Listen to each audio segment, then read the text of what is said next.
ஸ்ரீலங்கா முஸ்லிம் காங்கிரஸ் கட்சியின் ஸ்தாபகர்களில் ஒருவரான முன்னாள் பிரதி அமைச்சர் சேகு இஸ்ஸதீன் காலமானார். அக்கரைப்பற்றைச் சேர்ந்த பிரபல சட்டத்தரணியான சேகு இஸ்ஸதீன் வேதாந்தி என்ற பெயரில் பிரபல கவிஞராக அறியப்பட்டவர். முன்னாள் அமைச்சர் MHM அஷ்ரப் உடன் இணைந்து ஸ்ரீலங்கா முஸ்லிம் காங்கிரஸை ஸ்தாபித்தவர்களில் இவரும் ஒருவர். அத்துடன் வடக்கு கிழக்கு மாகாண சபையின் முதலாவது எதிர்க்கட்சி தலைவராகவும் இவர் செயற்பட்டுள்ளார்.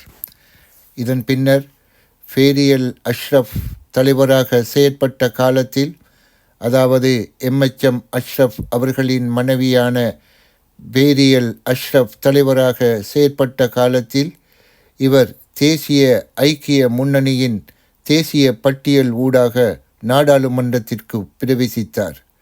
இவர் ஊடகத்துறை பிரதி அமைச்சராகவும் செயற்பட்டுள்ளார். மஹிந்த ராஜபக்ஷ அரசாங்கத்தின் ஆரம்ப காலத்தில் ஏற்றுமதி அபிவிருத்தி இராஜாங்க அமைச்சராகவும் இவர் செயற்பட்டுள்ளார். இலங்கையின் அரச ஊடகத்துறையில் தமிழ் முஸ்லிம் பணியாளர்களை கூடுதலான அளவில் நியமித்தல், அரச தமிழ் ஊடகங்களில் தமிழ் மொழிக்கான சம அந்தஸ்து போன்றவற்றில் சேகு இஸ்ஸதீன் காத்திரமான நடவடிக்கைகளை மேற்கொண்டிருந்தார். நீண்ட நாட்களாக சுகவீனமுற்றிருந்த நிலையில் இன்றைய தினம் அதிகாலை அவர் அக்கரைப்பற்றில் காலமாகியுள்ளார்.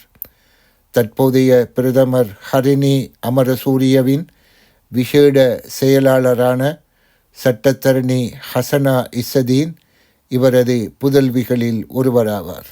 அமைச்சரவை அந்தஸ்தற்ற முன்னாள் அமைச்சரான சேகு இஸ்ஸதீன் முஸ்லிம் கட்சி என்ற பெயரில் பத்திரிகை ஒன்றையும் வெளியிட்டார் என்பது இங்கே குறிப்பிடத்தக்கது.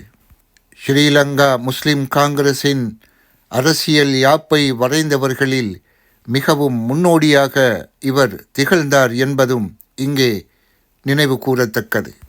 பின்னர் ஸ்ரீலங்கா முஸ்லிம் காங்கிரஸின் முன்னாள் தலைவர் மறைந்த MHM அஷ்ரப் அவர்களுடன் ஏற்பட்ட கருத்து முரண்பாடுகளின் காரணமாக இவர் அந்த கட்சியிலிருந்து பிரிந்து சென்றார்.